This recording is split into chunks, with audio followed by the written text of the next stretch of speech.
Hi there, welcome to Homekeepers. Come right on in, my friend. Just grab a cup of tea. This is going to be such a great program. I hope that you can just kind of put things aside for the next few minutes and stay with us. But I always like to let you know how much you're loved and how much we appreciate all of our viewers and those who, they'll send an offering in, and those who will send us an email or write a note. It means so much. Thank you, and God bless you for it. It's going to be a wonderful program today. I have a friend from many years, Vince Callahan, and if I went through all of his accomplishments educationally, it would take a long time. Needless to say, he just got his doctorate from Regent University and deals with helping people, counseling people, and he has a very interesting job right now within the prison system that I will have him tell you about. But the main thing we're going to talk about is the brain. And I am so fascinated by this, and medical science is finding out more and more and more about it all the time. But he has come up through great research with a wonderful idea how children who have problems, stress problems in the brain, can be targeted in the classroom, and a good idea to help them. This is just great. So stay here. If you're a grandmother, an aunt, or something, you need to hear this, and certainly moms do. And the truth is, some of these remedies are very, very simple. So you're going to enjoy meeting Vince. I want to welcome Vince Callahan, who is a strategic growth executive, doctorate in education. And what we're going to talk about today, the effects of early life stress determining when you've had stress in your early life and how it affects the brain. And anything on the brain I find very fascinating. So I welcome you, Vince. Thank you. You've been in a fight with Lyme disease, right? Yes, ma'am. Last year, didn't even really know when it happened. I've learned that tick bites could be as small as a chia seed, little black dot. And it happened to get me, I think, on the shoulder. And about 7 days later, I had a bullseye rash on my ankle, which means that you now have Lyme disease. And it's been a major battle. We went through pretty much every kind of antibiotic that you can go through to get rid of it. It didn't. I'm resistant to treatment. So then it went to putting a PICC line in my arm to do liquid doxycycline. Of course, that developed blood clots, which went to my lung, which is now hospital stay.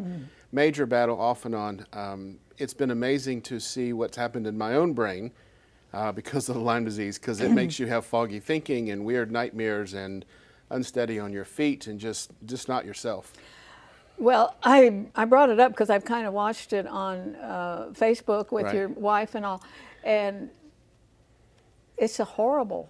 It is. I've heard it's horrible, but I kind of got a play-by-play report. It's kind of like a combination of MS, rheumatoid arthritis, and lupus all at the same time. You're on your way out, though. Yes. Right. It's doing better. End of March, first part of April, I'd actually gotten to a place where I couldn't talk anymore. Couldn't walk without a cane, slept 18 hours a day. Doctor says we can do nothing for you, antibiotics are not working. But a friend of mine sent me to an integrative health clinic. They started doing infusions, and it woke my brain up, which was amazing. And we're in the final stages. Today I actually was at a neurologist office, and he gave me, I've been having headaches for months and months and couldn't get rid of them. And he gave me a gift. He said, I have a gift of life for you today. You'll never be the same. And it's a shot that takes care of the headaches. And in 5 minutes, I was alert and yay. I can hear my viewers out there saying, what is it? Yes. Well, you've had this quest for education like few people, coming up the ladder, and then you have your associate, and then you have a master's, and now you have the doctorate. What do you think stimulated that desire? I never thought I was smart. And if you understand... That'll drive it. Yeah. And part of my story is when I was a senior in high school, I was really bored. And I bought my first car and I bought my first surfboard. And my rule that year was if it's sunny, I'll be at the beach. If it's cloudy, I'll be at school. You're allowed to miss 45 days of school to fail a year. I missed 44.5. Took my 3.65 GPA down to a 1.77 and got into college on 0.7 of a point. and decided I wasn't going to live like that. And so, kind of bottomed out. yeah, I did. But now I have a doctorate in education. And, there you go. And it's pretty cool. And I'm so anxious to get with this because you're talking about a child in school, grade school, young children, or up to maybe all the way through high school, right? Yes, absolutely. Who act out a lot, and everybody has their opinion on what causes that. Sure. But one of your motivations to try to get to the bottom of it when it comes to this brain, and I believe, because I read a lot, that science is real curious about this. We're going to learn more and more and more about this marvelous creation of God. But you have a brother who's completely different from you. Yes. And some of his actions, some of his choices, it made you very curious about why it was so different. So that was the springboard, right? That was my springboard. And not to go into all of our story, but my mother was married, and her first husband died, and my brother was 6 months old at the time. And then my mom married my father when my brother was about 2.5. And my father was working on his testimony. He was a Christian, but there were some things back then that he's not real proud of. And my brother was treated very differently than I was growing up in home. And so as I began this study, I really wanted to know, why are he and I so different? We make decisions differently. We look at problems differently. We process information differently. Why? And as I began to unfold how the family was before I came on the scene versus how the family was after I was on the scene, that began to give me, okay, let me look deeper and find out what happens to kids when they're under chronic stress and what happens in the brain. Yes, and I want to jump ahead and give the end of the story. We're talking about one word, and that's attachment. That a baby, all the way through, they need to be attached to someone who cares about them. This isn't rocket science, is it? No, it's not. Well, in Genesis, doesn't it say it's not good for man to be alone? Aloneness is not how we were designed. So a baby wants love, nurturance, acceptance. It wants to reach out, receive something back. It wants to feel like it's cared for. And when that happens, everything in the brain works like it's supposed to. But if they don't have that, it also has an effect on the brain, which is adverse. I was showing this to you before we came on the set, but several years ago, I was talking to my son about an article in Life magazine where said if you just play with your baby, I mean little baby, there's kind of a short window of time there, right? And you kitschy coo, and you move them around, and you make them laugh, and you tickle them a little bit and all that, that it develops millions of neurons in the brain. Yes. And I mentioned my son. He said, well, it's too late for my kids. I said, your wife did it. Never been a better mother. Right, right. A lot of parents have that instinct, but you need to know that. Take the kid out of the crib and play with them a little bit. Absolutely. Play with them a lot. And that is correct from Absolutely. what you know? Yeah, okay. Absolutely. Because the baby is seeking the attention, which is normal, that a baby seek. And when you get an answer that's a brick wall, in other words, there's no attention that comes back, think of it like a tennis match. When you hit it across the net, you're expecting the ball to come back, right? But if you hit it into the net, nothing's going to happen. So if you are a young child reaching out to mom and dad and those around you for love, affection, and attention, and you get nothing in return, that creates a stress in your life. Rejection hurts. But the scarier thing is it affects the brain development. It does, because the brain operates on a use it or lose it scenario. So the brain, it's an amazing organ. So if it doesn't need all those healthy pathways, because that's not the environment, it discards those. And it creates other pathways to navigate the chronic or toxic stress. It turns on the brain, if you will, into a hyper-alert state, meaning that it overproduces a hormone called cortisol, which decreases size and function in the brain. So now, things that should be normal become abnormal. It increases it, and you don't want that. You don't want the increase of cortisol. Cortisol is the hormone. It's called the stress hormone. So, for instance, we're on this show, and if a bear walked through the door, and you see that bear, you're going to have an instant reaction. Can I get through the door? Can I take out the bear, or should I hide? Fight, flight, or freeze. Okay? At that moment, your body is doing all kinds of really cool things physiologically to get ready to fight the bear. But think of a child growing up in a home that's all stress, and that level of scaredness is what's in your brain 24/7. So It the never bear comes doesn't down. bother them that much. Right, but they can no longer determine if the bear's real later in life because that switch is turned on permanently. So they're always in hyper alert. They're always looking, who's going to hurt me?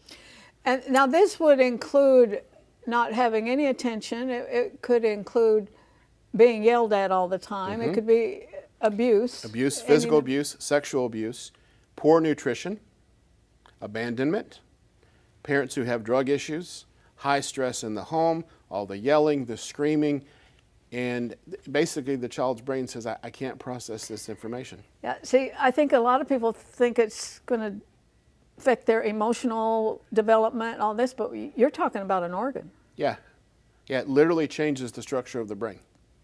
Kids who are stress kids, as I like to call them, have a higher rate when they become adults of either having drug addictions, psychiatric disorders, ending up in a mental hospital, or higher incarceration rate. They end up in prison. Now, you have a suggestion that, again, is not rocket science, No. that this kind of material should be included. It's pretty simple. You and I are talking about it. I think my viewers get it. Right. Should be included in teachers' preparation. It should. And they could spot some of these things and maybe realize it's just not a mean kid or an out-of-control kid, that there's a problem there. Right. My research study, that's what I actually drilled it down to finally, was asking what do teachers actually know? And one of the questions I start with, like we did earlier, if you think about you in school, how many teachers would you put in this category that I call really a super teacher? They connected with you, you did better in their class, they kind of loved on you, it was just this really great bond or connection. Most people can tell me one at least, maybe 3, 5 sometimes. But then when you ask, do you know how many teachers you had? Usually it's about 150. So not even 10% of those teachers actually understand the power of relational learning or bonding or attachment. Because doing that in the classroom, simple things. There was a teacher in Australia who decided for her kindergarten class, she was going to break them into 4 groups, A, B, C, and D. Group A, she put them in, those kids just go in and sit down. So when you come to class, just come in and sit down. Group B, it's a hello, it's a wave. It's just, wave, you need to go sit down. Group C was a high five. Group D was a hug. She tracked it for a year. Group A, below developmental level. Group B, small bump. Group C, a little better bump. But the ones who got the initial hug, we're talking less than 10 seconds, were above developmental age, academic performance was amazing, and these kids were ahead of the whole group of the class. So I teach teachers now some really simple relational things. Eye contact, simple touch, simple things you can do in the classroom. Because usually what happens with these kids, they act out, get in trouble, there's a parent-teacher conference, they go to the principal's office, they go to the dean, they go to a counselor, all those kinds of things. And my message to teachers is, wait, we can do things in the classroom. Well, the teachers have them several hours a day, some of them. Like 8. Yeah, or they'll have more than one multiple teachers. Okay, now, I want to take the other side of this. Teachers are so stressed, they need some hugs. They do. I mean, I've had stories on here, classrooms are battlegrounds. Of course, that's when you're getting on up into the high schools and all. However, and I think I can hear teachers, I always tell them I can hear you, so go ahead and ask questions. I can hear them say, are you kidding, Arthelene? But this is some knowledge that needs to be out there. Right. Doesn't cost one thing to hug a kid. No, this is not a new idea. This is not a new program that costs millions of dollars. I started presenting this to educators in conference settings back in 2017. We've probably put it in front of over 1,000 educators to date. A lot of times they start crying. I never knew I had this power. I never knew I could actually change someone's brain by a relationship. No one ever taught me this. I didn't have this in my education program. Why didn't I know this? This is so simple. And it doesn't have to necessarily be a hug. It has to be a connection point. And I'll tell you this, kids who act out, they're acting out because they don't have attention. So if you start doing the connection points, guess what? Your classroom environment will change, and the environment changes. And you call it attachment. This is what this whole idea is about. The interesting thing is that as long as I've been alive, it's a long time, and we have throughout our lifetimes heard these great stories of what a teacher did. Mm-hmm. Just they're, they just come along periodically. What you're saying is there could be a lot more of them. There could be. So let's dream for a second. Okay. So Johnny is a stressed kid who comes from a very toxic home. He gets to kindergarten and his brain is on hyper alert and he doesn't really know what he's going to do. But his teacher now has been trained to assess Johnny very easily and to look for the signs, and she knows how to calm that brain down and begin to that attachment relationship with him. But now, instead of going to a first grade teacher that's not trained, she's also trained, and the second and the third, all the way to 12th grade.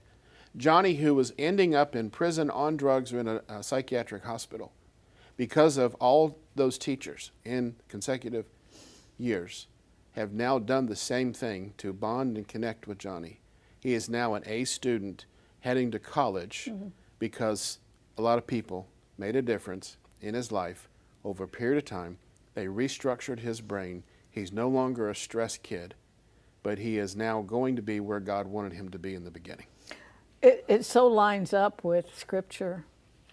Love one another. It does. Yeah.